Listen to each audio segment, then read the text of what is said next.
vrai Lion ñu ngi lay bëggee waaw xam naa rek ñu waxtaan tuuti ci tolluwaay jamono ji gis nañ tamit imam Alioune Badara Ndao convocation bi ñu ko jox ak ni ñu ko joxe am ni ñu ko joxe Pape Gueye Thiam ñu ngi lay jaar ñu koy metti lu lool comme ni ñu daan metti lool yu bëri fi daan aw mami lii ñu ngi lay jaar bu baax a baax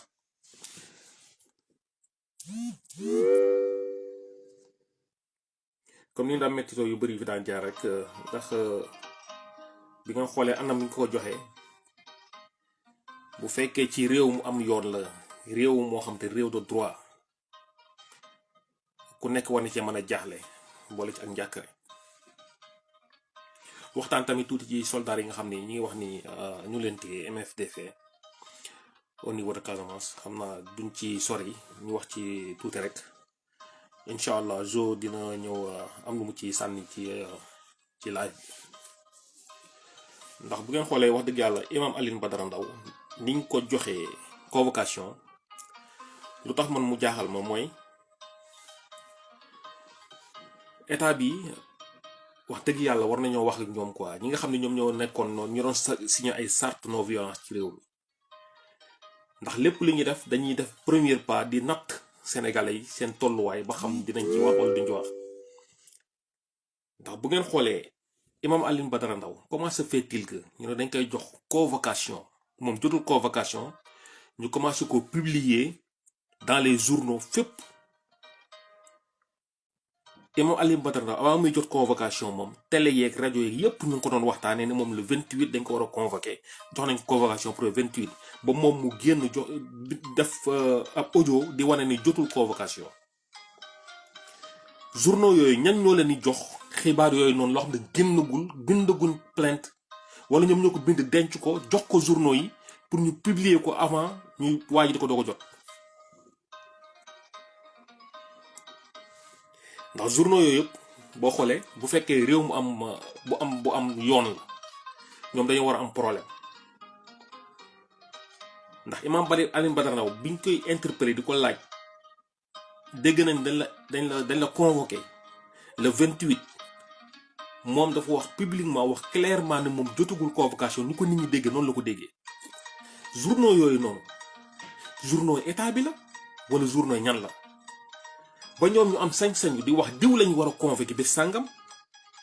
buñ ci tegee ay fan ñu convoqué waa jooju noonu à chaque fois noonu lay convocation yi demee kuñ ci war a convoqué ci ñoom ba ci ñi nga xam ñoo nekk ci opposition bi leen war a jox convocation journaux yooyu ñoo njëkk a génn ne diw convoqué nañ ko bés sàngam malgré moom jotagul convocation loolu nag wax dëgg yàlla ku ci amul ak njàqare ci réew mi ñu toll ñun am nañ ci ak njàqare ndax imam Alioune Badara Ndao dañ ko jugé ba setal ko ne ko deful dara génn ko ci kaso bi ñu waroon ko jox ay ndàmpaay moom mu war leen a topp ci yoon defu ko ne jéggal na leen ñu xëyaat ñoom ne dañuy activé waat loolu dañ ko war a woowaat ay journaux bind ko ne imam Alioune Badara Ndao le 28 février day taxawaat ci kanamu juge bi dañ koy jugé waat te imam Alioune Badara Ndao yëgul ay avocat am yëguñu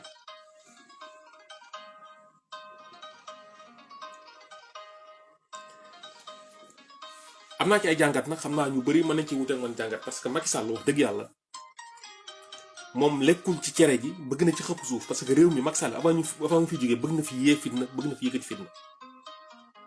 Macky Sall mbébétam yépp mooy déstabiliser réew mi avant 2024 te ci loolu lay liggéey ci loolu lay dox moom ak ñi mu àndal ndax ñoom nguur moo leen dofloo yàq seen xel yàq seen xol ba doonatuñu ay doomu aadama ñoom yaakaar ni ñoom rek ñoo ko yeewoo loolu mooy ak mbaadoo la ci am réew ay nit dem jël seen réew jël so teg ko sa loxo dénk la ne la dénk na la juróomi at nga ñëwaat juróomi at ñu la dénkaat nañ la beneen juróomi at première moom def na juróom-ñaari at juróomi at lañ ko kiyal te dox na ci bopp nit ñi dox ci xelu nit ñi ndaxte Abdoulaye Wade bu ngeen xoolee constitution bu mu fiy jugee c'est à 5 ans mandat bi fa lañ ko limité woon 5 ans moo tax Ablaye Wade deuxième mandat mënoon a romb 5 ans yi ndax fekkoon na constitution bi légaliser loolu ñu adopté ko Ablaye Wade doyul woon ci nguur gi mais mënu woon a yokk beneen 2 ans naan 7 ans non parce que constitution bi moo ko tënkoon ci juróomi at Macky Sall bu ñëwee dafa njëkk a jalgati loolu salfaañu ko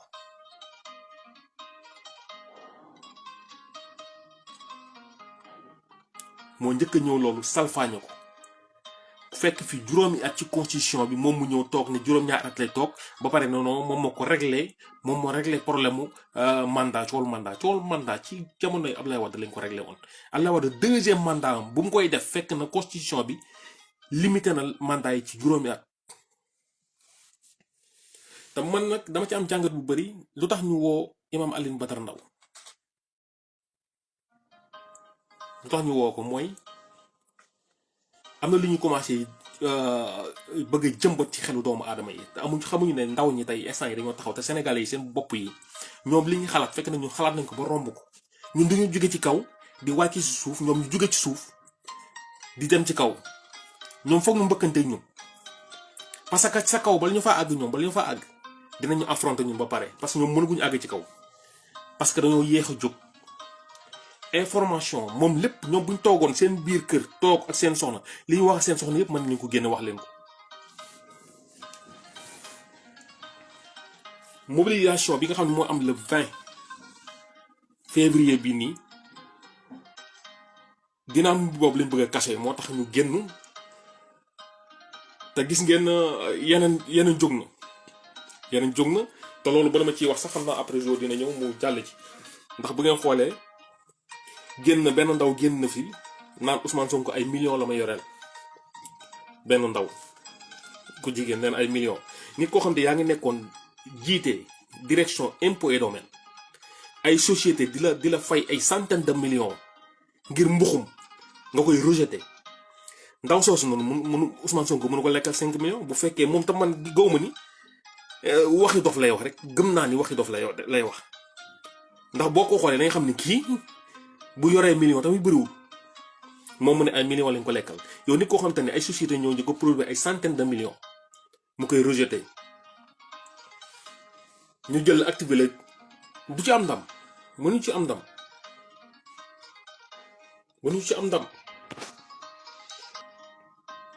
parce que Macky Sall ña koy jox ndigal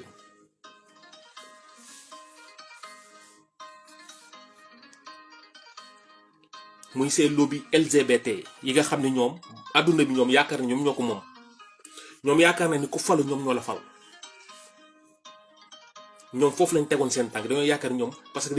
dañuy dem ci réew fekk nit ku nga xam ne mën na leen a liggéeyal seen liggéey ñu yëkkati des centaines de milliards di ko teg ci loxoom ngir mu jël réew ma ndax ñu mën fa implanter seen programme bi nga xam ne moo leen bëgg a doxal ngir yàq société yi.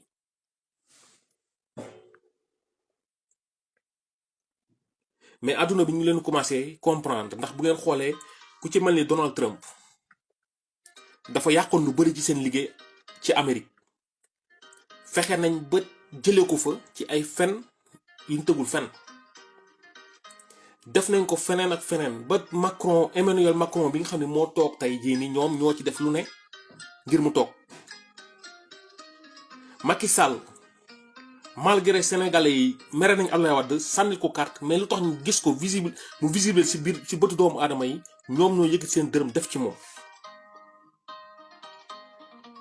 ngir sénégalais yi Macky Sall fu ne ci réew mi avant ñu koy wax fu ne ci réew mi dugg na fa tas na fa alal lobby LGBT yi nag ñi ngi woon ci yeneen i nit Sénégal te ñu bari xam nañ leen ci Bougane Gueye Dany ci ñoom la bokk fu muy jëlee xaalis mënu ko wax sénégalais Bougane Gueye Dany mi ngi yoreel alalu sénégalais yi toog mënul fayee impôt daaw rek dañoo naroon nangu benn këram ci benn boru 500 millions moom mooy génn yor ay 4x4 di def ay mitigam fu ne partout sénégalais léegi ñun dañoo sonn ci ñi ñëw di ñu jox dërëm ki ñaar dërëm ñu jël suñu ay carte lañ ko jox ñuy salfaañe suñu ak suñu yelleef jël suñu ay njaboot yi nga xam ne ñu war a ñëw ëllëg yàq leen bañ doon ay nit ñu ñàkk jom jëm ci mbirum góor jigéen. loolu dañ koy xeex te loolu sénégalais yi yeewu nañ ci. ndax bu ngeen xoolee ñaata milliards la waa APR jël daf ko ci élection locale yi teewul ñu duma leen fépp malgré Macky Sall mi ngi toog ne moom gañewuñ ko malgré mi ngi toog ne moom gañewuñ ko waaye nag kuy jaaxaan di soosu sa bopp su kuy jaaxaan di soosu sa bopp moom yaay njëkk a tooy.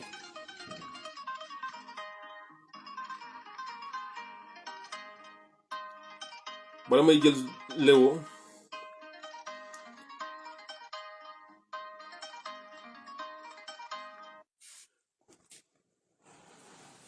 te man li ma jàngatee ci soldats yi nga xam ne nee nañ moom lañ kidnappé en Casamance tamit doon na lu ma xaw a man doon na lu léger lu oyof toll ci man. xam naa ni ñu bëri mën nañoo mën a bañ a d'accord ak man ci côté boobu noonu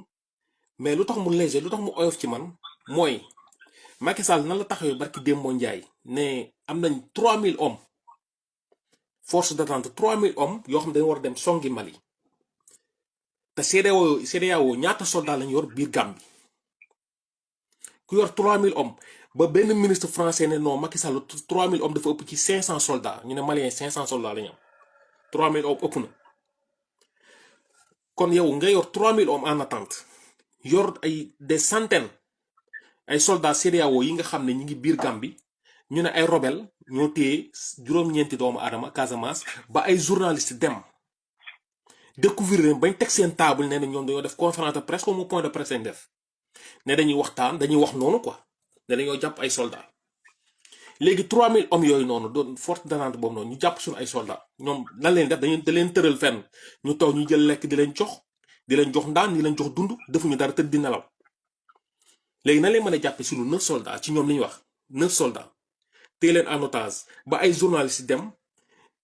rebelle di waxtaan ak ñoom di leen ñu tàllal micro rebelle di waxtaan ak ñoom di leen wax la lañ bëgg dañ yor fii 3000 hommes yoo xam ne Macky Sall ne mi ngi en attente pour war a dem songi Mali te loolu li ko jiitu man loolu mënu dugg sama xel man en personne man mënu dugg sama bopp ndax lu tax mënu dugg sama bopp ndax soldats yi nga xam ne ñoo nekk soldats CEDEAO yi nga xam ne ñoo nekk en Gambie bi ñu wàcc woon Casamance lépp fa nekk mën nañu ko raafale te diggante Sénégal ak Guinée Bissau base militaire ba fa nekk rebelle yëpp buñ daje woon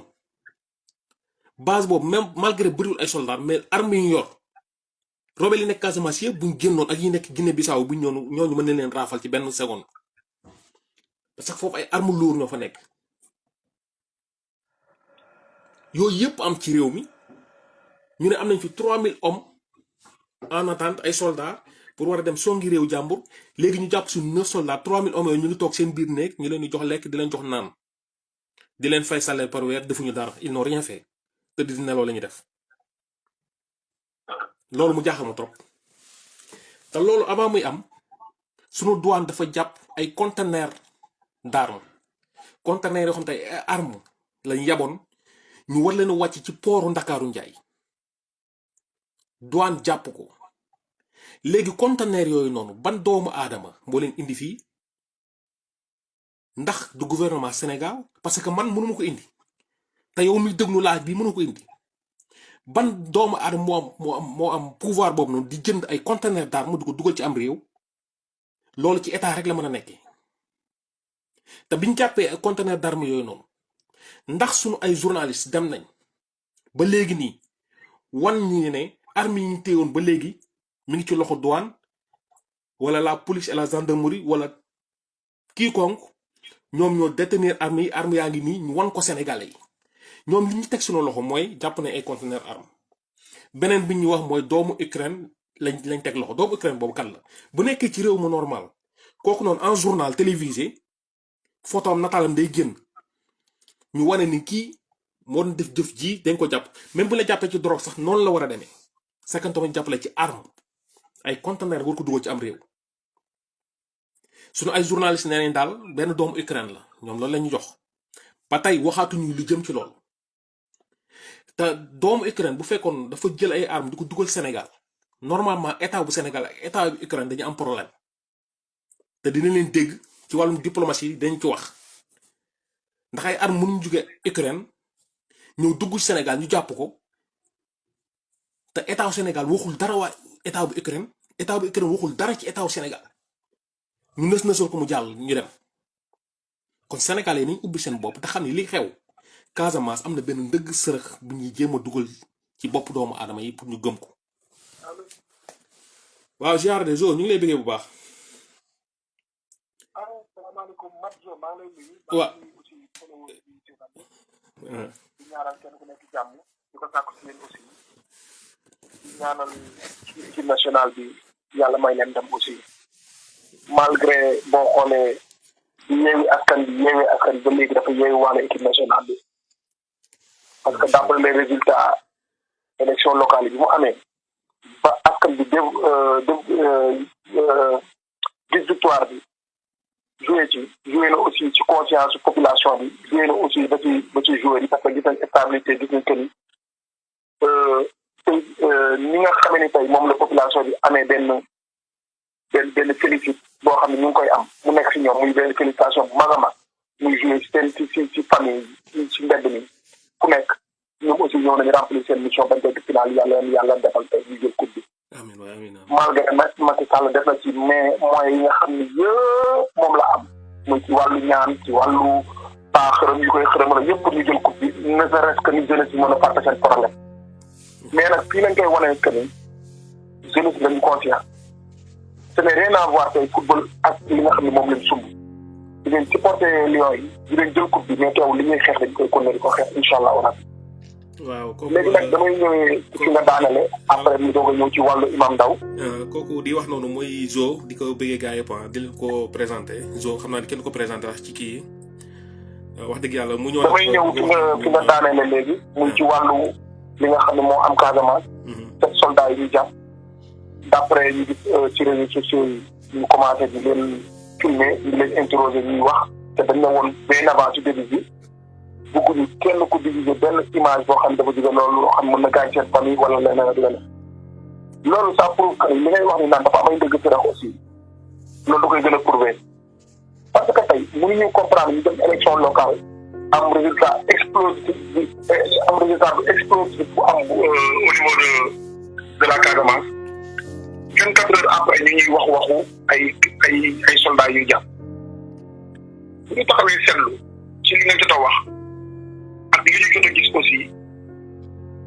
mooy que ni dafa am ay base militaire yu nekk dans la région de Casamance plus particulièrement diggante Guinée-Bissau ak Sénégal muy ci biir Casamance ak Gambie comment se fait-il que tey ñu ne problème voie bi lañ doon transporté ba dugg fële ba dugg Gambie te bi ñu laajee soldat bi ci biir vidéo bi ci li muy wax dafa ne la ñoom dañoo demoon pour sécurité yi li nga xam mooy Adama Barrow donc yow naka ngay demee ci sécurité Adama Barrow di topp bant yu dagg ba duggaat biir Casamance mu nekk benn problème boo xam ni on se pose des problèmes sur ça beneen bi ci topp ma gëm ni man Macky Sall leer na ko ni li Mali perte li Mali perte li France perte ci Mali Macky Sall day def le tout pour France retracer ko ci biir Sénégal je m'explique boo xoolee tey Mali yi fépp bu ñu fépp bëgg a dégager armée française bi dàq benn ambassadeur muy ambassadeur France léegi ça prouve que ni tey bu ñu demee élection législative yi ñu jëm nii parce que Macky nee na ñàkkul ba léegi élection yi léegi nag foofu damay woo jeunesse bi ñu dem jëli seen i carte parce que Macky Sall bu defee carte àtte ñu naan leer nag leeru nañ ko jékkali ni ñu ko mën a jékkalee nag mooy ñu dem jëli suñu ay carte électeur inscrire waat voté massivement di ñaan opposition bi aussi ñëpp ñëw def benn ensemble topp ci ginnaaw Yewwi Askan Wi parce que élection législative yi ñu jëm nii raw gàddu la yow mi raw yow yaay tànn ay député yi nga war a tànn bokkul ak yow mi raw sa biir quartier mais yow mi raw ci secteur bi yëpp muy commune bi yëpp au niveau de Ziguinchor tey wala au niveau de Casamance ki fa raw mooy tànn ay député exemple bi gën a terre à terre pour me revenir ak ci li la Macky Sall sax en Casamance ci sama point de vue nag laay waxee mooy que ni man jàpp naa ni Macky Sall buñ ko bàyyee ñu def élection législative moom peese poids xam ni carrément que ni 4 ans la defoon léegi wul bi gàng am na ci comme ni ko waa ji waxee dóor nañ ko ba sëlëm ko li nga xam moo am Casamance ñu ñu koy wan muy théâtre bi am biir Casamance peese la ci ki nga xam mooy président Ousmane Sonko parce que boo fàttali ko toog na ay jamono mu ne moom bëgg na def le tout pour li nga xam moo am Casamance am instabilité mu buñ ko mayee moom mën na wax ak rebelle yi ñu wax ak ñëpp ñu bokk ndey bokk bàyyi liggéey Sénégal léegi nag man dama jàpp ni piège boobu noonu la ñuy tànn guddi yi toll nii ni ñu koy tànn nag mooy dañuy bëgg nañ moom mu wax ci parce que gis nañ ku mel ni Ahmed Khalifa Niass def déclaration mais non moom daf ci waroon a wax parce que lu mën a am ci Sénégal dina na wax na ci affaire yooyu te xamul que ni Ousmane Sonko moomatul boppam te loolu moo tax du ci wax comme que du ci wax te wàllu état la dañuy léegi tey diggante Gambie Sénégal ak yooyu ñoo ci am problème léegi moom bu bëgg mu fan ci grain de sel te day doog a faru man j'aurais préféré mu noppi ci pour l'instant ñu xool te suñu élection législative jàll ba pare ba nga xam ne am na maximum de députés ci biir assemblée bi ñu mën a voter ay lois yoo xam ne tey ñuy dëgëral li nga xam ne moom lañ bëgg ci réew mi buñ ci jëlee góor jigéen ak leneen ñu doog a xool nan lañu entamé sujet Casamance parce que man ci biir sujet Casamance dafa gis benn piège boo xam ne tey ñu prend perte au niveau du Mali moom lañ bëgg récupérer mu ñëw au niveau du Sénégal te amuñu ay motif boo xam ni tey mën na ci jàpp téye ci mais nii lañ war a nii la armée Sénégal nii la armée française bi gën a war a mën a renforcer au niveau du Sénégal. waaw foofu nag léegi loolu pour mu am. foofu il faut ñu yëngalaat problème mu Casamance. foofu bëgg naa fi ñëw tuuti. pour ñu yëngalaat problème mu Casamance boo xoolee. Macky Sall dañu ñoom dañoo am 3000 hommes fii force d'attente boo xam ne nii pour war a dem songi Mali ñu Macky Sall 3000 hommes bu ñu wàccoon Casamance parce que ñoom ñu leen fay ñu ngi tëdd di lekk di naan ñu leen di fay salaire par mois defuñu dara ñu téye suñu no sol dara no 3000 hommes yooyu noonu na jël 1000 hommes yi ñu dugg Casamance bu fekkee daal ñu jàpp dinañ feeñ ci li ma yaakaar ba pare man conteneur d'armes yi nga xam ne moo leen jàpp diggante bii pooru Ndakaaru Njaay bii nii armes yooyu fan la jëmoon fan lañ ko destiné woon lan moo ko fi indi lan moo tax mu ñëw fi man dama gis. mais xam nga dama gisee tamit Macky. xam nga yaa ngi wax waxu armes yi ñu jàpp. mais tout récemment bien avant loolu problème mu crise bu Guinée-Bissau li ko indi bokk na ci ay armes yu ñu jàpp biir Guinée-Bissau te président El Mballo mënu la wax armes yi fii la jëmoon te moom ak premier ministre neexoowuñu premier ministre bi doon laaj ay justification ci armes yi te lépp dañ ne armes yooyu gis naa ko entre Gambie ak Sénégal la war a jóge ak yeneen ak yeneen donc pour te dire que ni sous-région bi am nañ benn problème boo xam ne sérieux la parce que gën nañu amati problème tey bi nga xamee ni tey suñu xut moom lañ def président de l'Union africaine parce que tey malgré moom mooy doon gouverneur France bi beneen bi ci topp mooy que ni boo xoolee li nga xam moom moo am Casamance ñun suñu ay militaires simple militaires yi ñu am mën nañ ko régler te léegi da ngay xool ci problème bi amee dama ne la problème fi mu amee diggante Casamance ak Gambie la léegi diggante boobu bu ñu koy coow li nga xam mooy amul stabilité on est obligé ñu ne léegi kon dañuy renforcer li nga xam ne moom mooy 3000 hommes yi fi nekkoon ñu gis ne tey am na ñu ci dugal am na ñu jot a dugal ñu war a dem ànd ak Nations Unies pour ànd ak troupe CEDEAO pour ñu mën a dem fi nga xam ne moom foofu la El Mballo nekk parce que dañuy bañ beneen coup d'état am foofu te d'ailleurs El Mballo bi ñuy toog avant moo toog li mu doon campagne mooy que ni dañu war a dàq armée bi fi nekk te wutal armée boo xam ne dañuy former jeunes Guinéens ñu am formation professionnelle boo xam ne ñoom dinañ mën a aar seen dëkk moom loolu la doon campagne ba jëlee ci président fi nekkoon kon donc bu ñu bëggee replier waat encore une fois indi waat ko beneen armée boo xam ne CEDEAO moo ko indi dinañ dem ba benn instant dañ naan dañu soxla effectif bu bëri bu renforcer war a mën a former ñi nga xam ne mooy militaires yooyu kenn lañ ci mën a lëkkaloon muy France kon donc Macky Sall ba léegi ay pexe bu jubee bu mënul jëlaat réew mi en 2024 mu ngi ci sur le plan stratégique boo xam ni tey mu ngi déroulé ndànk di xool fan la jëmal ñun 2024 man loolu laa jàpp ci problème bu Casamance.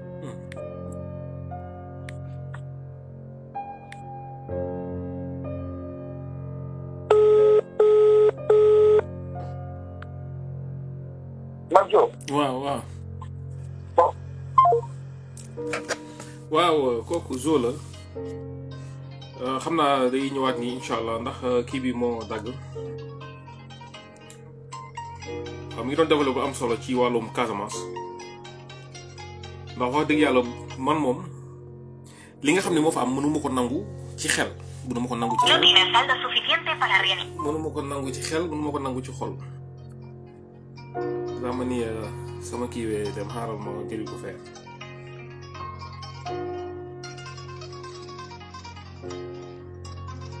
loolu mënuma ko nangu ci xel mënuma ko nangu ci xol. waaw Zo. waaw man Zo. waaw. boobu xam nga loolu suñ koy wax dañ koy wax peut-être dans l'avenir moo tax ñu waxee noonu ci Casamance parce que tey. waaw mais tamit ma demandé la benn kii bu fekkee mën nga ajouté waale vrai lion ci conversation bi nga dugal ko ci nga boole ko ci appel bi quoi moom mu dugg am na. waaw ok ajouté waale ko ci. waaw ok kii quoi mën nga développé. xaaral ma xool nan laa koy ajouté aussi. waaw boo demee place. non comme que ma ne ñoo bokk dëkk bu ñu nekk moo taxoon ma la doon woo ci appel normal mais juste vite rek ma daaneel bu ko defee nga jëli ko vrai lion bu dee du mën a dugg ci appel normal. waaw wala non développé. ba dama yaakaaroon ni fii la yoroon numéro sax ok. développé continue léegi tey vite rek pour nga comprendre problème Casamance man li ma ko gisee sama point de vue mooy que il faut ñu dem élection législative lii ñuy bañ a Imam Ndao ci wàllu ci nga xam ne woowaat nañ ko li ñuy bañ ci wàllu góor jigéen mooy que ni Macky Sall bu nekkee carte acte ci élection locale jeunesse bi aussi nañ confiance jël seen i carte moo xam wël bi gànd parce que tey projet yi am pour développer Sénégal acteur politique yi am ko seen leader nekk président Ousmane Sonko il faut ñu am assemblée nationale bu dëgër nga xam ne lépp lu ñu sumb projet de loi finance ak lu ci mënti am ñu soxla ko pour développer seen i gox buñ ko amee am ay député yu leen ko voté mais mënuñu leen jox ay mairie ba pare toogaat di leen seetaan donc enjeu bi mu ngi nekk ci élection législative yu jëm mais ñëpp jëli seen carte aussi opposition bi aussi jàpp ne xam ne fii yéen askan bi moo fi nekk ñu dem rejoindre ko incha allah mën a am majorité biir assemblée problème Casamance ak man loolu laa ci gis li ma ci gis bi mooy que ni li nga wax doy na mooy que ni am nañ ay base militaire yoo xam ni benn base bi kese mënoon nañu jënd problème Casamance defuñu ko ñu ñuy gëm loolu ni Macky Sall amoon na 3000 soldats yoo xam ne waroon nañu mën a rejoindre feneen ak feneen xam nga defu ko man gis naa ni France la ñuy xàllal pour bu Mali échecgee ñu dugg léegi nga xam ne léegi dañu indi stabilité ci sous-région bi pour mën a former ay jeunes soldats africains wala Sénégal beneen bi nag mooy bu ñu demee ci wàllu Imam Ndao wax nga ko da nga ne Imam Ndao naka la mën a liggéey convocation am ci site internet yi mais ñooñu ak état ñooy liggéey bu fàttali site internet yooyu ñoom ñoo ñu waxoon Abdoulaye Diouf Sarr gagné na Dakar à 80%. internet yooyu am parce que ni analyse politique ñoo toogoon ci ay plateau télé daal ne bu féministes yi voté waa bi mën na sori trop wala mu jëlaat mairie bu Dakar comprendre léegi même si internet yooyu ñoo indi woon problème Ousmane Sonko Adji Sarr mais dinañ ko woote Ousmane Sonko dafa niveau bi d'ailleurs le problème qui se pose mooy que ni bu ñu toogee xalaat dañuy xam ni carrément que ni li nga wax moo ci nekk sondage la ñuy def ci Sénégalais yi xool naka la ñuy doxee ci seen xel pour mën a egg atteindre ñoom seen objectif mais yàlla dafa dogal tey Sénégalais yi population bi majorité bi ñoo jiitu état ci lu bari seen xel ngi naaj ci lu bari te loolu tey li ko maye mooy laaj bi groupe WhatsApp bi ak comme ni ko Akhenaton waxee koo war a maye ci xaalis may ko téléphone boo xam ne dina mën a jël connexion ba li ñuy waxtaanee ñu mën ko partager ak ñoom ba tax na tey Imam Ndao biñ ko convoqué tey dara taxul ñu convoqué ko lu dul li nga xam ne moo amaat muy wàllu góor jigéen bi muy xeex taxaw ci nag ànd ci dëggu loolu moo tax ñu convoqué waat ko mais tamit ne ce que ñu convoqué ko rek war na mënoon tax tey Sénégal yi kenn ku nekk tey le bay bii ñuy jël incha allah war a kenn ku nekk dëggal fa sa bopp yàlla say wax léegi ku mën a participer da nga participer ku mën a may ay carte da nga may ay carte pour que ni le bay boobu ñu jëmmal ko encore une fois ne se reste ñu jëmmal ko ndax jëmmu Sénégal mais ne se reste ñu jëmmal ko ndax kan ndax ñu mën a xam yeneen imam Alioune Badara Ndao yu nekk biir Sénégal xam ne li ñuy xeex soxlawuñ ci gërëmu kenn mais askan bee tax ñu koy xeex société bi ñoo tax ñu koy xeex moo tax tey société bi la nit ñi wuy si.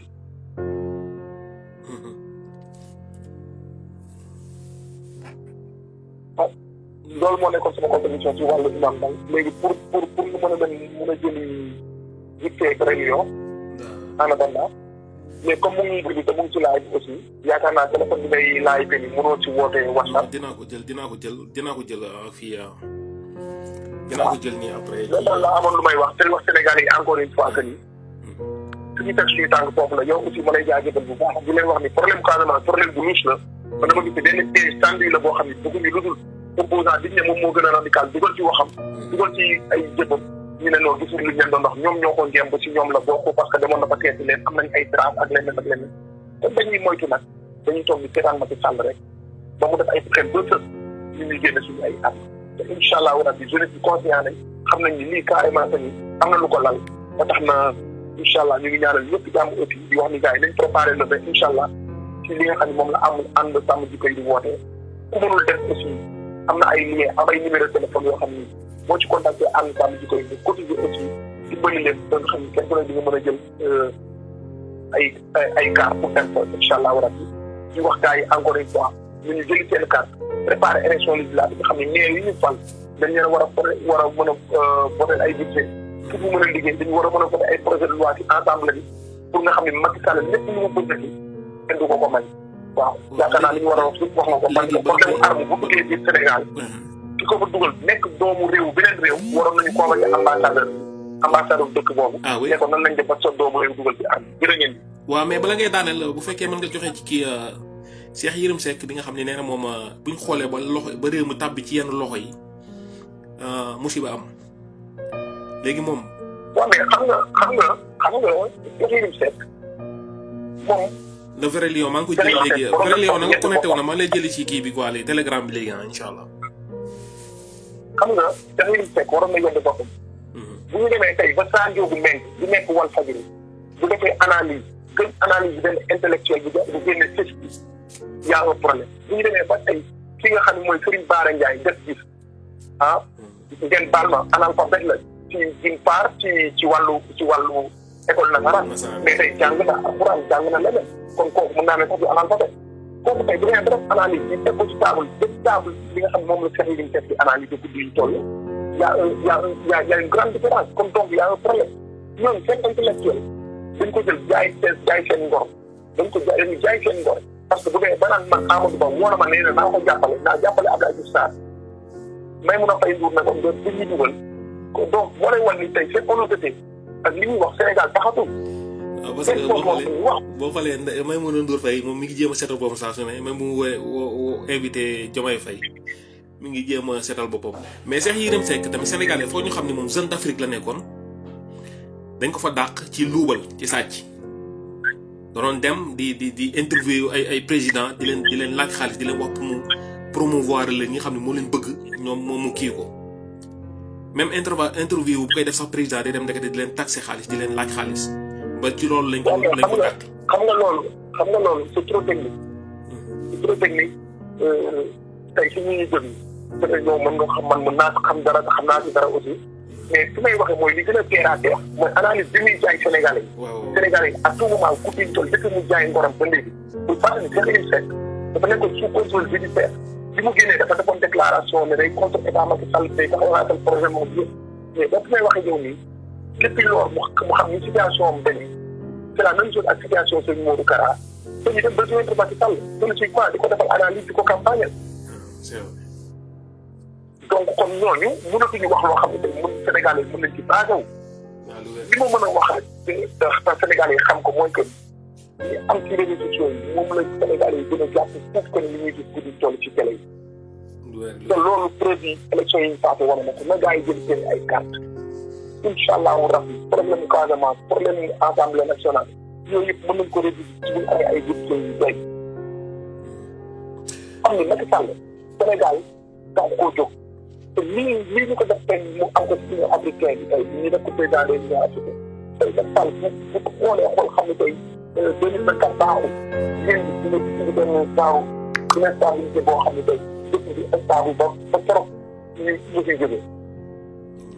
donc il faut ñu bàyyi xel ci loolu xam ni tey problème Casamance nañ ko bàyyi ci ñoom yaa ngi dem li nga xam ne mooy élection législative bi daal jëli seen i carte jéem a fa dem maximum. mais Casamance moom incha allah rabi président Ousmane Sonko jëlee pouvoir bi dina jeex tàkk. incha allah waaw ñu ngi rafetlu boobu mooy zo di ko rafetlu bu baax intervention bi am na solo macha allah xam naa rek ñu jéem a xool vrai lion ñu lay bëggee bu baax di bëggee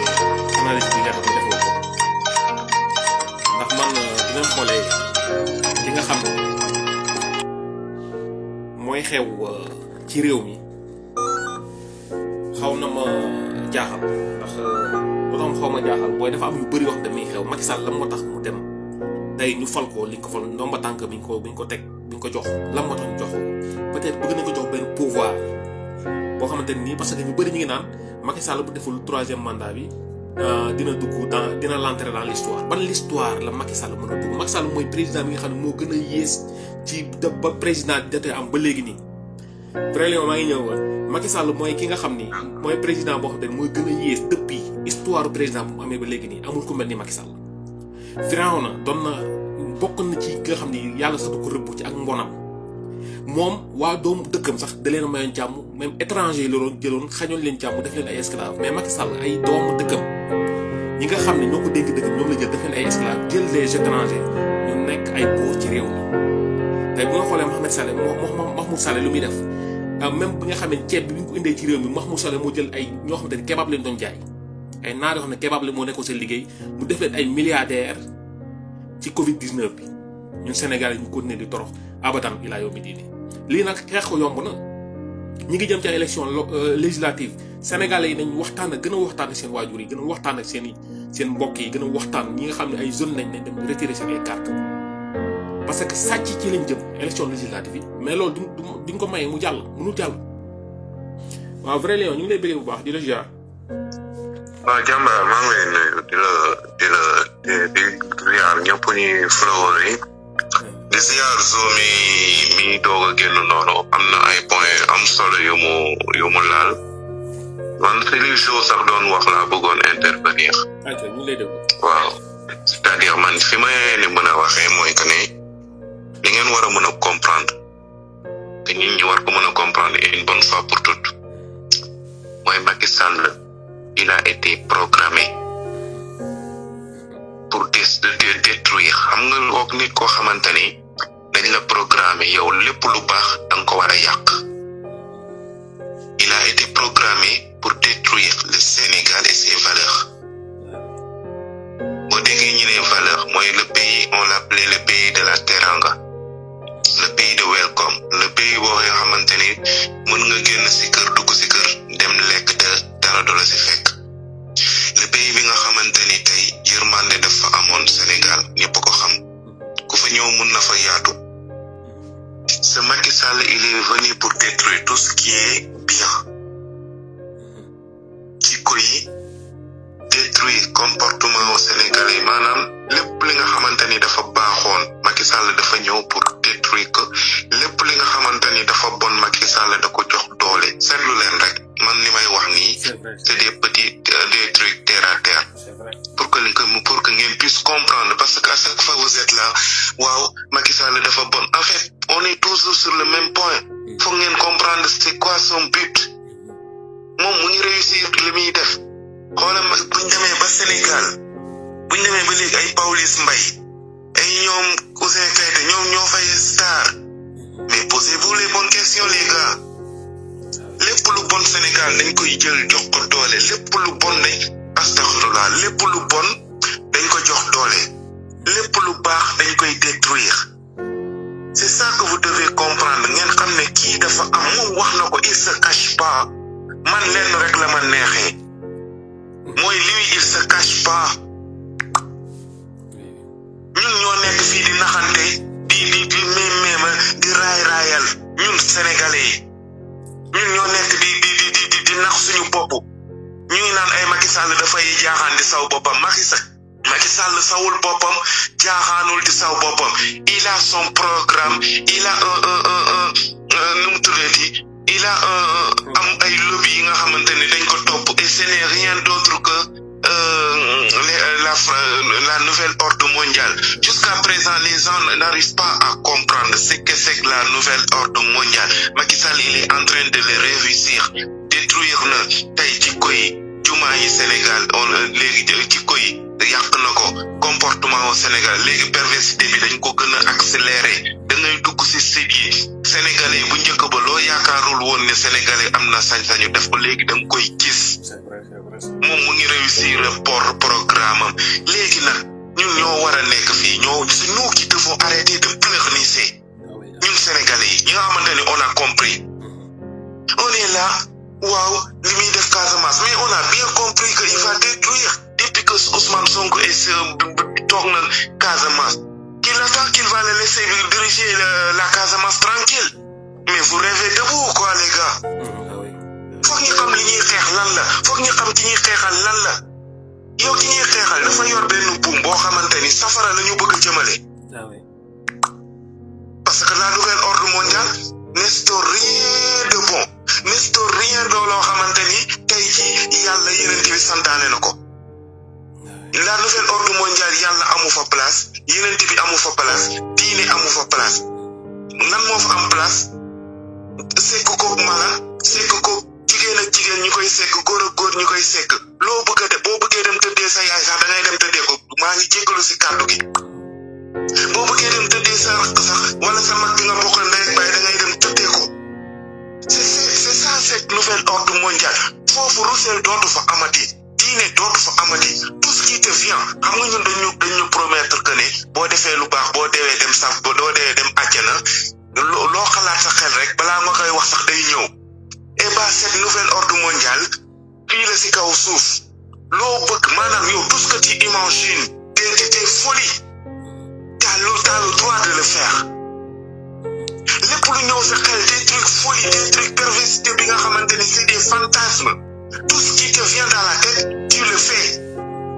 et bah c'est cette nouvelle ordre mondial qui instaure ça moo tax tey ngeen gis àdduna gi nu mu tëree plus particulièrement au Sénégal lépp lu bonoon tey dañ ko jël fësal ko si kaw lépp lu baax tey dañ ko jël nësësal ko def ko en sorte que ne nga nekk nitu dëkk yow yaay ku bon nga nekk ni bu iblis yow yaay ku baax kon gars yi man du ma nekk fii di naan ay ñoom Yérim Seck li ñu wax ñoom ils sont dans leur logique parce que c'est cette nouvelle ordre moo leen di jox seen ceeb bu tooy lii tooyal seen ceeb loolu la kon gars yi ñun ñoo war a xam li nga xamante ni ñun dañ ko war a xeex ñun ñoo war a comprendre lan la ñuy xeex c'est nous qui devons comprendre lan la c'est quoi notre but notre détermination qu'est-ce qu'on veut tant que nous ne savons pas ce qu'on veut nous irons nulle part dañuy rester rek autour du pot rek di tourner en rond ñoom ils savent d'où ils vont ils savent très bien ñoom li ñuy def kañ la naka la ak nan la ñoom xam nañ ko ñun peuple bi ñoo nekk fii ba léegi naan moom kay dafa bon ñëpp léegi xam nañ dafa bon qu'allons-nous faire on va rester toujours là à pleurnicher à faire des débats à faire des conférences de presse et tout qu'allons-nous faire le mec il se cache pas il se prépare ñun ñoo toog fii tëdd di caaxaan di saw suñu kaw ñun muy man muy yow muy keneen ak keneen faut que ñun ñu xam mentalement si on veut un monde meilleur c'est là maintenant qu'on doit se lever si nous voulons diriger vers cette nouvelle ordre mondial qu'on se taise nous tous et nous dirigeons tout droit vers l'enfer parce que cette nouvelle ordre mondial n'instaure rien de bon, n'instaure rien que de détruire, rien que de séparer tout ce qui était fondé dans la paix, tout ce qui était fondé dans la joie, parce que Iblis bëggul doomu aadama Iblis lépp lu metti doon doomu aadama neex na Iblis. parce que bu fekkee donc sama gars yi man dama bëgg allons vers. bu fekkee mën naa ñëw parce que tey. dafa am lu bëri loo xam ne mi ngi xew ci réew mi ngeen nekk noonu muy réew France parce que boo xoolee Éric Zemmour mu ngi koy wax nee na xale yu bëri ñi ngi dem ànd ak seeni parents di dem ci hôpitaux yi pour ñu changer leen seen sexe bu fekkee góor nga da nga naan bëggoo sexe su góor bi ne dafa bu jigéen te ñu ngi leen mais bien sûr copain te loolu doguma la sax doguma la yàlla loolu mooy li nga xam ne programme bi nga xam ne mën na dugal suñu système éducatif fii Sénégal mooy genre boobu noonu ñu dugal suñu système kii loolu lañ bëgg a former xale yi ñu màgg ak ñoom ba xale yi dina am sañ-sañ ne man léegi bu fekkee góor a sax mu ne moom jigéen la bëgg a doon ñun agenda boobu bien sûr ba pare dañ koy banaliser dañ koy def en sorte que dañ ko def en sorte que léegi dañ ko banaliser ba nga xamante ni les enfants peuvent dire oui man j'ai mes enfants souvent elle te dit oui papa les gens qui les homosexuels ils peuvent vivre dans la paix. Tu vois à l'école on est en train de les formater. On est en train de les formater d'une manière bi nga xamante ni ils vont devenir pacifiques envers ces gens. Une fois que parce que ñoom nee naa la seen logique ñu ngi fii c'est nous qui sommes là ñun ñoo nekk fii di nax suñu bopp ñoom seen logique ñu ngi koy def et puis léegi yaa ngi gis ñu ngi def en sorte que relation yi fii man France gi ma nekk y a combien de divorces par jour. Ils font en sorte que les couples duñu mën a am jàmm bi nga xamante ni mun nañ dund les couples. ñi nekk fii ñi nekk Europe mun nañ ma confirmer li may wax dañuy def en sorte que les couples qu'ils n'auront plus le temps pour eux de partager leur joie de faire l'histoire d'être unis. Ils font tout pour détruire tout ce qui est lépp lu yàlla santaane mooy les liens familiaux. Ils sont en train de le détruire. Lan lañ bëgg mooy tey jii nii xam nga affaire bi foog ngeen comprendre ñu ngi si ay étape 2 étape 3 prochaine étape mooy lan léegi ils vont nous imposer waaw léegi kuy am doom ils vont choisir les gens qui auront des enfants. Ils vont choisir ñi war a am doom ak ñi warul a am doom. parce que boo xoolee et puis ñu ngi créer des machines yi nga xamante ni léegi dañ naan woy comme jigéen bu waree ëmb day nekk jeune rafet affaire mais bu ëmbee da ngay gis dañuy déformer biir bi day déformer wu affaire yooyu ñu koy defal d'une manière boo xamante ni c'est comme si ils nous aidaient mais ils sont en train de nous détruire. C'est-à-dire ils ont créé des machines yi nga xamante ni tey jii nit buy am doom mun na dem jël fœtus bi machine bi xale bi ci machine lay màggee. Ce qui veut dire que léegi wasin lépp lu naturaloon lépp li nga xamante ni yàlla moo ñu ko sàkk di jagleeloon pour doomu aadama mën fee kii ñu ngi koy yàq. parce que doom boobu noonu ñu ngi koy yàq nekkoon nañ ci dañ ci travailler lu yàgg parce que boobu lañ doon wax clone ñoom clone lañ ko tuddoon mooy xale bu xam ne ci machine laboratoire lañ ko defaree. am na benn film bu ma lay jox rek titre bi. Comment s'appelle l'intelligence artificielle. am na benn c'était un jeune benn xale il a été fabriqué. C'est un peu en quelque sorte c'est là où il veut nous amener. léegi nag ngeen war a comprendre le rôle de Macky Sall dans tout ça c'est quoi. L'Afrique a un rôle bien déterminé dans cette nouvelle ordre mondiale. Faut que les gens essayent de comprendre pourquoi l'Afrique.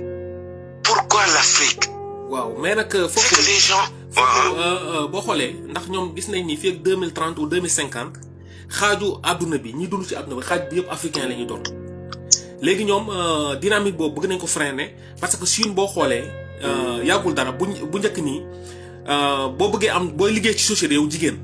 pour nga ëmb foog nga jox la autorisation yow fi ngay liggéey pour nga mën a jël ëmb buñ la ko joxul yow mën a boo amee jëkkër boo amee lépp moom doo ëmb yow parce que dañ naan boo ëmbee sa poste de travail moom mënu ko kii quoi léegi yow pour nga ëmb dañ la daan wax nga dem nga ñaan autorisation chef d'entreprise bi mu autoriser nga ëmb sinon bul autoriser loolu mënoo jël ëmb yow. léegi ñoom bi ñu demee ba xam ne nga te ñoom àgg nañ ci 1 milliard et quelque léegi bi ñu demee waa ji instant bi xam ne ni gars yi ñi ngi ci kawam mooy le chinois là. léegi am na dëkk yoo xam ne xam la leen defal ne leen ku ëmb ku am doom nga nekk père de famille yor ay njaboot nii dañ lay fay $31,000. loolu lay promouvoir nit ñi léegi dafa bëgg nit ñi gën a jur doom instant yii nii parce que xam ne ni gars yi ci kaw lañ jëm si te mbooloo mu am moo ko may tey jii mu am doole ju mu am. kon ñun africain bu bëggee freiner suñu jur mooy maanaam suñu doole lañ bëgg a néewal doole. mais actuellement réussir nañ ko à mun naa ne du ma ne à 100% mais je peux donner à 60% et ils l'ont réussi au Sénégal. xoola bu njëkk ba man Sénégal comme on est des Sénégalais xoola Sénégal fi mu nekk nii da ngay gis la plupart des couples da ngay gis ñu sëy 2-3 jours wala 1 mois sëy ba tas le gars soit du mënal boppam dara wala da ngay gis un couple boo xamante ni dañuy nekk di sëy pendant des années ku jigéen ki mënul am doom ñu ne waaw ku jigéen ki am wala jaas laak yàlla ay affaire dañ ñoo liggéey ak dañoo kii non nañ bàyyi yàlla nopp la yàlla wàcc na ak ñun. Faut qu'on comprenne que on a été l'eau qu'on boit xam ñun li gën a grave Sénégal man c'est-à-dire gënuma hors sujet mais dama bëgg Sénégalais yi ñu mën a comprendre que ne lan moo tax on est arrivé à cela ñun xam nañ ne du si ay piqûre rek ñoomi seen lañ ñu mën a rayee mais lépp luy jumtukaay ñun li gën a garaaw lañ jël tey jox ko tubaab yi tey Sénégalais yi ñu rey ñu 17 millions Sénégalais yi ñu rey leen c'est en fraction de seconde bu neexoon tey les Européens yi parce que lan ñun li gën a garaaw la communication ñun seereel nañu ko suñu bopp l'eau qu'on boit li gën a garaaw mooy sa ndox jumtukaay ndox liñ naan ndox amul benn dëkk ci àdduna bi koo xamante ni sa ndoxu naanukaay da ngay nangu benn dëkk ñëw jëlal la ko di la ko sàmmal te ñun nag c'est cette erreur qu'on a fait ñun ndox mi ñuy naan sax du Sénégal moo koy gérer c'est géré par la France je peux dire par les lobbies par les lobbies kon tey ñooñu lu ñu bëgg a créer ci ndox moomu tey ils vont le faire tout ce qu'ils peuvent faire pour nous détruire ils vont le faire donc on arrête là moo tax ma ne nañ bàyyi pleur nii c'est bi faut qu'on sache ñun li ñuy xeex lan la waaye boo seetee man ba léegi j'ai cette colère ba léegi dama am colère boobu envers tout ce qu'ils font des lives là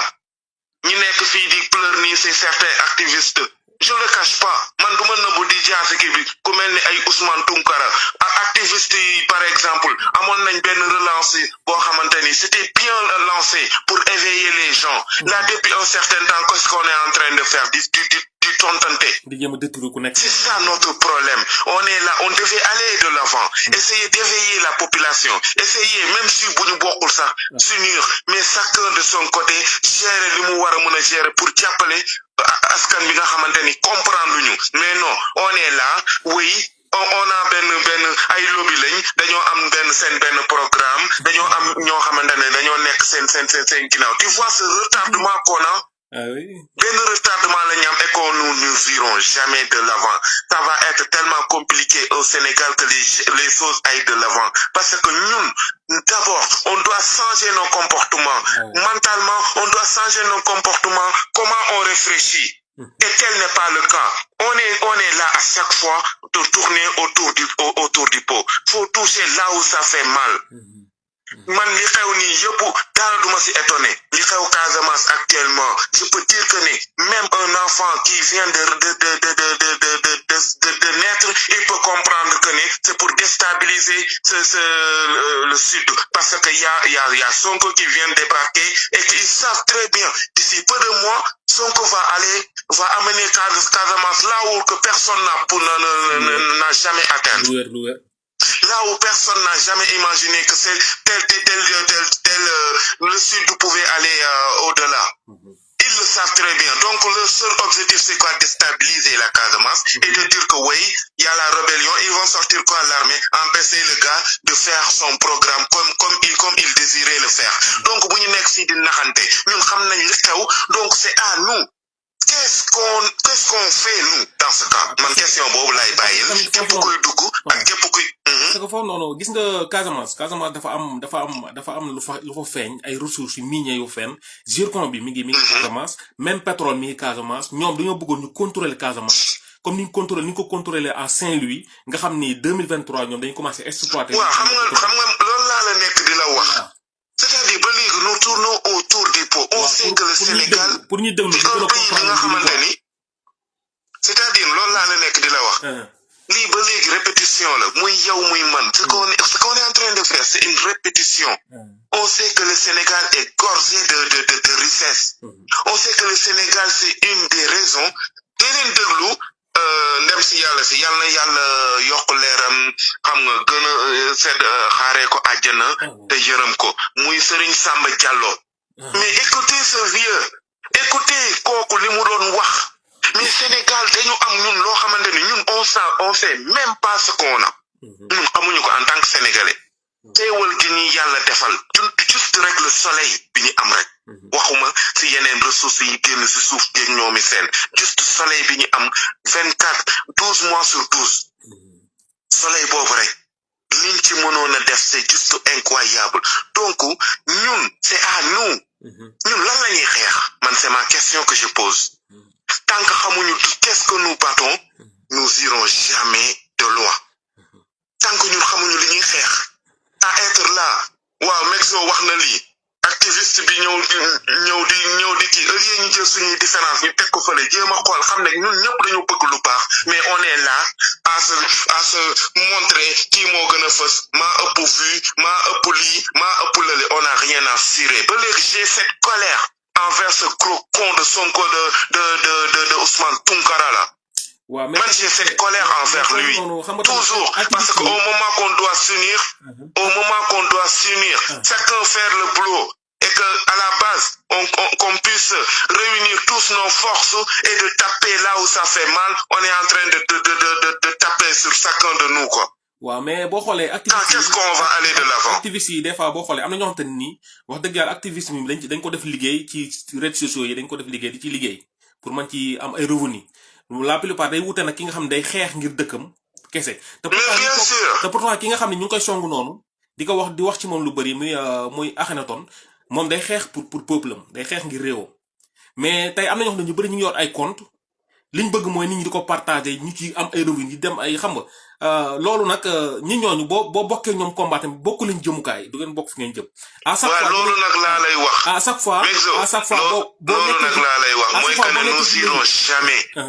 à chaque fois boo nekkee ci logique boo xam te ni gis nañ ni sénégalais ñu ngi la may nopp ñu ngi lay déglu ñoom dinañ jéem a def le tout pour ñoom ñu lay déglu pour ñu ñëw ci ñoom. te et puis pour gouvernement bi jox leen xaalis pour ñu commencer yàq xelu nit ñi tamit day yomb ci ñoom parce que ñoom xaalis la ñu wut te jox nañ leen ko. duñ bokk léegi avec ça comment on peut aller de l'avant c'est ma question man li may wax nii lu ma man moo tax lépp lu feeñ. ça me surprend pas parce que man j'ai tellement compris comment les choses fonctionnent moo tax lépp lu ñëw du ma si nekk sax di si kii mu may metti parce que boo comprendre ce qui se passe. doo nekk fii sax di poser des questions. parce que ku comprendre la nouvelle ordre mondial c'est quoi. doo nekk sax di poser la question. maintenant c'est quoi le problème qu'allons-nous faire nous qui avons compris. c'est quoi notre but c'est quoi notre détermination. mais li maa ngi lay bàyyi nga continuer sa kii bi. mais nag waaw di rafetlu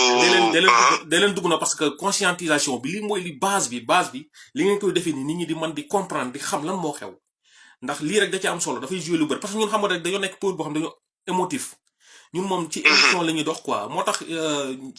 ñu mel ni yow wax dëgg yàlla war nañu ñëw di gindi doomu aadama yi ñu gën a xam fa lañu teg seen tànk ndax am na ñuy xew ci activistes yi ñu koy wax tamit bon am na ñoo xam te ñu ngi leen di xeex mooy ko la wax rek ñu baax ñi ñoom la ñuy def ñu bon ci réew mi ñi bon ñi ñoom la ñuy def baax ci loolu la ñu promouvoir bon bañ na ko ba suñu seen télévisé yi loolu moo tax ñu nekk fi léegi promouvoir lu bon comme li nga wax. mais bien sûr mais tout ça c'est fait exprès. tout ça est fait pour nous divertir pour que au moment que nous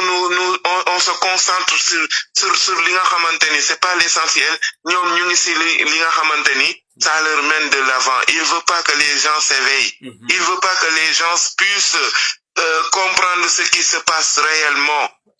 donc yow boo ñëwee pour éveiller la population le jour que les gens auront compris ce qui se passe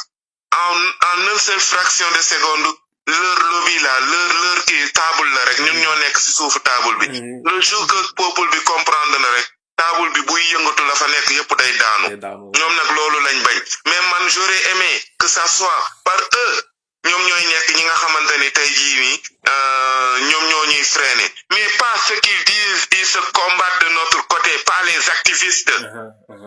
mais tout ce que je vois ici c'est soi-disant ces activistes qui sont en train de tailler leur propre activiste quoi.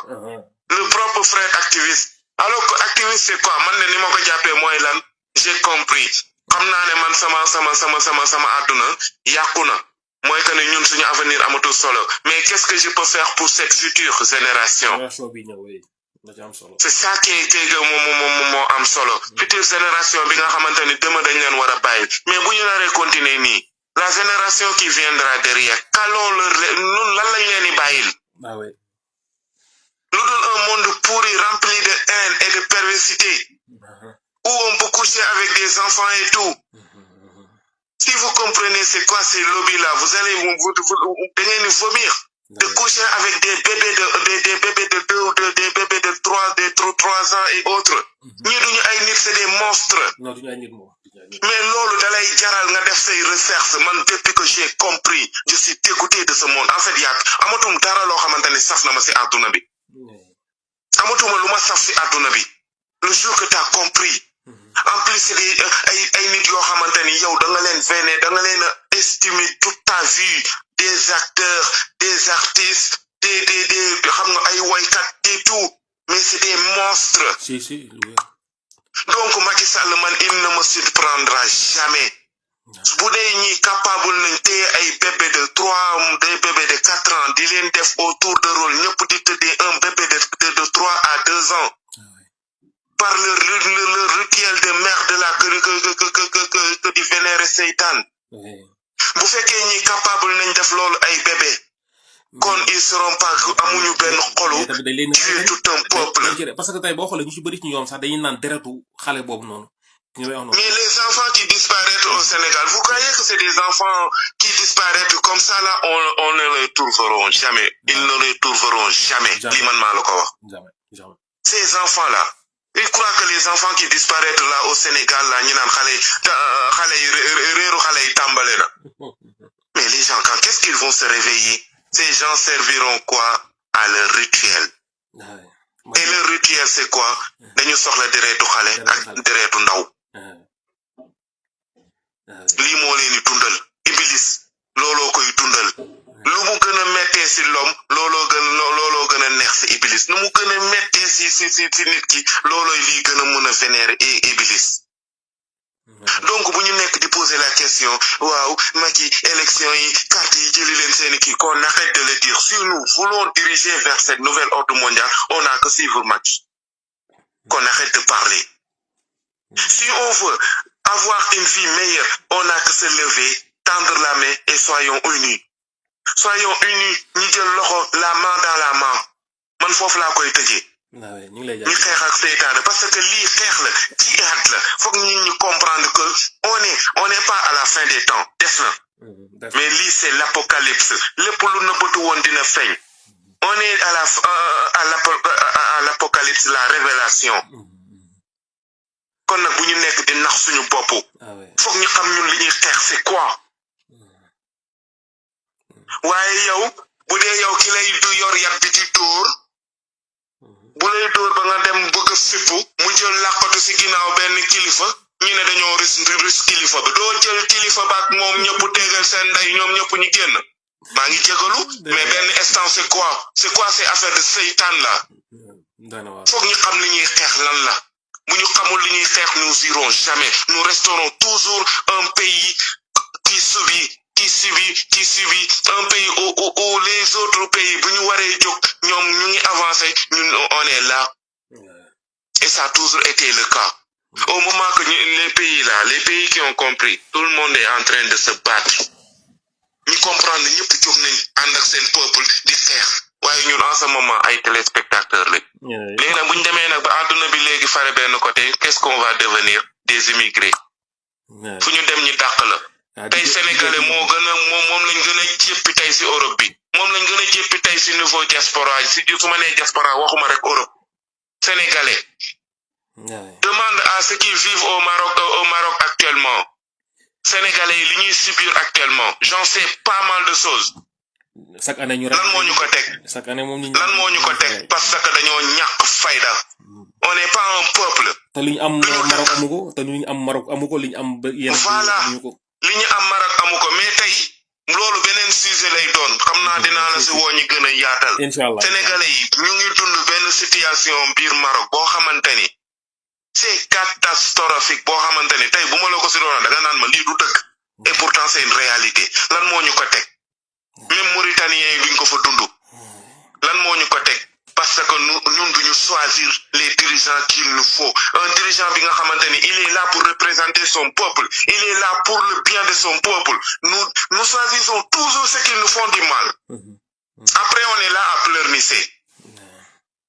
et nous vénérons toujours ceux qui nous font du mal quand est-ce que ça va cesser le jour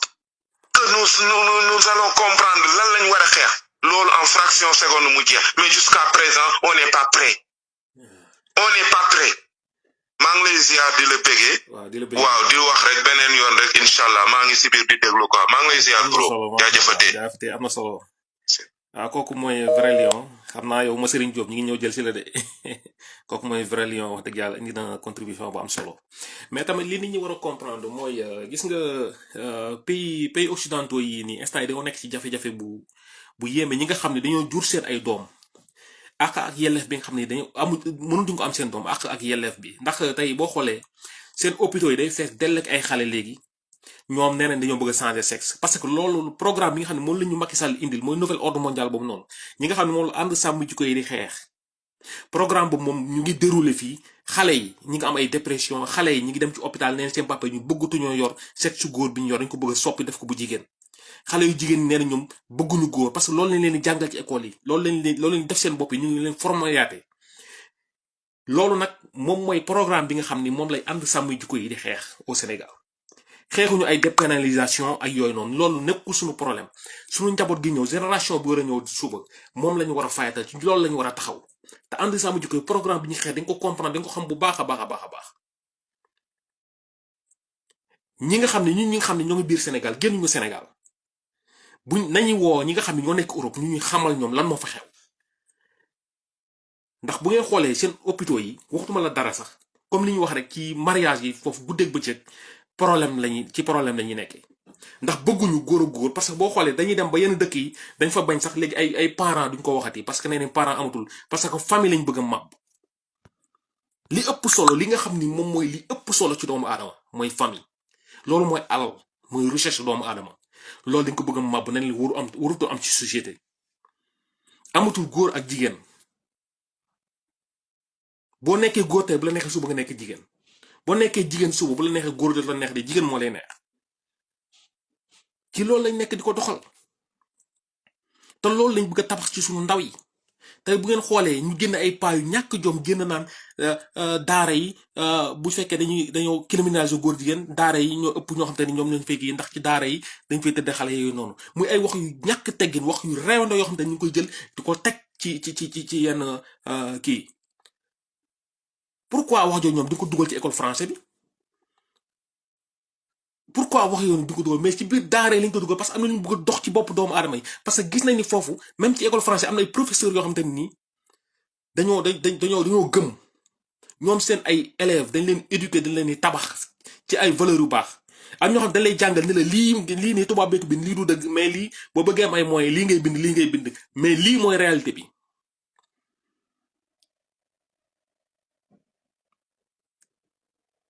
mais tey ñoom dañoo taxaw ne dañuy màbb li nga xam ni mooy suñu ay valeur kon sénégalais yi le 20 bi di ñëw lépp luñ mën a def ñi nga xam ne mën ñoon Ndakaaru njaay bépp région ci réew mi dañ ko war a yëngal wane suñu bopp xam ni réew mi ngóor jigéen moom du fi dox te Macky Sall li nga ko dénk yi ñëpp xam ngeen ko pour déstabiliser réew mi la comme bañ ko waree tubbuñu ko sànni banañ ko fi chaque jour ñu gën a nekk ci ay problème chaque jour ñu gën a nekk ci ay jafe-jafe te ñëpp xam nañ ni tubaab bi li leen gën a jaaxal mooy ñun population bi ñu am ay ndaw ñoo ci ëpp nee nañ de 60 à 80% ci ñun ay xale lañ ñoom seen demee seen dëkk yi dañ naan ay 70% ñëpp ay màgget lañ ñu ëppale leen foofu loo xamante ni nii ñun dañoo xamul sax alal boobu noonu ñu am parce que loolu rek alal ressources humaines parce que réew bu amee lépp te amul ressources humaines amul ay ndaw yu mën a liggéey réew mi du dem te ñoom nee nañ fii ak 2050 Afrique genn wàllu nit ñi nekk ci àdduna bi ay africain la ñu doon kon na lay mën a def ba cacher dynamique boobu tey ñu bëri ñi nekk ci société bi ñu ne mënuñu am doom boo xoolee des années 89 88 89 90 boo xoolee jigéen ñi fa juddoon yépp dañu am jafe-jafe boobu noonu parce que am nay ñàkk yi leen doon ñàkk yooyu moo doon effet tey ci ñoom te loolu noonu ba tey ñu ngi dugg suñu école yi naan xale yi dañ leen di col de clitoris lañuy vacciner xawma lan pour cancer col de clitoris nañ fexe seen doom yi ñu sàmm leen nañ fexe sàmm génération bi ñëw te jéem a def ay valeurs yu baax ci ndaw ñi école bii nii li ñu bëgg a produire programme bi nga xam ne mu leen bëgg a indi na ko jaral sénégalais yi ndax suñu ay doom ëllëg buñ demee suñu kanamu borom dinañ layoo loolu noonu ëllëg buñ demee suñu kanamu borom dinañ layoo loolu nañ taxaw suñu njaboot ko taxawu ëllëg ñi nga xam ne ñoo war a ñëw représenté ñu ci réew mi ndax ñun suñu lépp yàq nañ ko Abdou Senghor jaar na fi yàq suñu dund ñun li nga xam ne ñun bu ñu ñëwoon tey ci lañ waroon a nekk taxaw ci Senghor yàq na ko Abdoulaye Wade ñëw yàq na li waroon a ñëwaat li ci toppaat ak Abdou Diouf Macky Sall na ñun suñu njaboot yi suñu doom yi ak suñu sët yi war a ñëw ñoom la bëgg a yàq seen liggéey te ci lii la koy jaarale.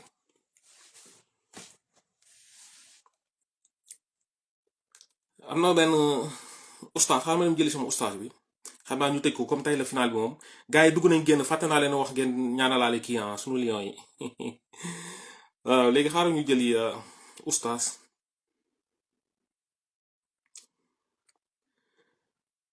incha allah léegi xam naa ñu gàttale ko foofu sëñ Masëriñ Diop ma lay xool ci mais daa man sa numéro mi ci beneen téléphone bi de daa man sa numéro mi ci beneen téléphone bi may defal live xam naa du yomb quoi de toute façon daal ñu jéem rek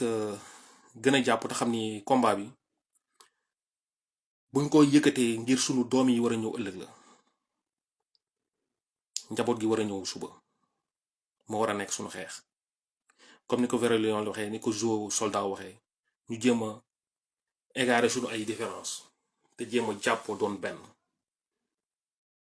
ndax wax dëgg yàlla li xew ci réew mu mel ni Sénégal li fi am ci naaj ñu Sénégal waruñ sax fay courant waruñ ko fay li fi am ci naaj rek buñ ko exploité woon kenn du fay facture courant ndox mi nga xam ne moo lañ war a naan ñun ndox mi nga xam ne moo lañ war a naan dañ ko jël dénk ko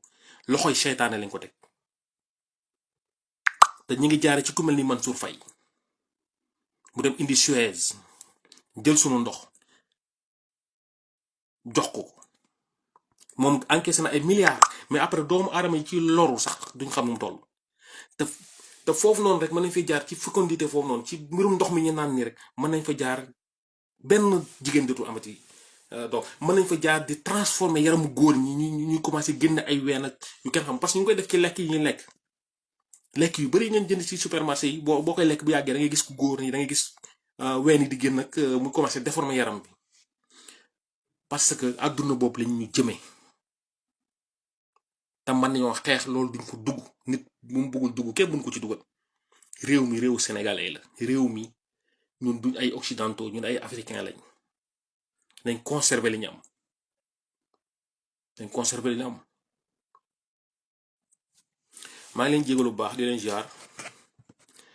di bëggee ñi nga xam ne ñu ngi nekk ci live bi yëpp di suivre waaw kër yaa ma di tax yow ñu ngi lay bëggee bu baax a baax am mbégte lool ci sa taxawaay Kevin Maysa John Maysa Sofia ñu ngi lay bëggee bu baax a baax di jaajëfee Jiji bu baax a baax ak Akhenaton Absa Diop di bëgg wale Barxama Niass moom mi ngi def ay live yenn saa yi ma Serigne Diop bon Serigne Modou ñu ngi leen di bëgg bu baax di bëggee ku ma ci Jalika di bëggee tous les activistes xam ne ñu ngi leen di bëggee ku ma ci limul turam rek ñu jéggal ma te xam ni xama rek mooy loolu yal nañu yàlla may ndam tey Babs Carvadio ñu ngi lay ziar bu baax a baax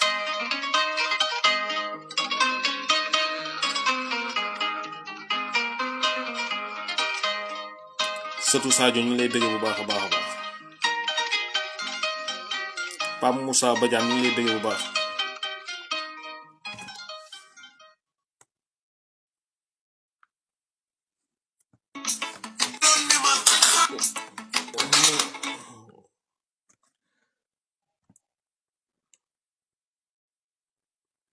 waaw kër yaa ma di tax Pam Moussa ñu leen di bëggee bu baax di bëggee gaa yëpp amoon mbégte lool te tamit di jégalu ci temps bi ma jël ci seen temps bi wax dëgg yàlla di ko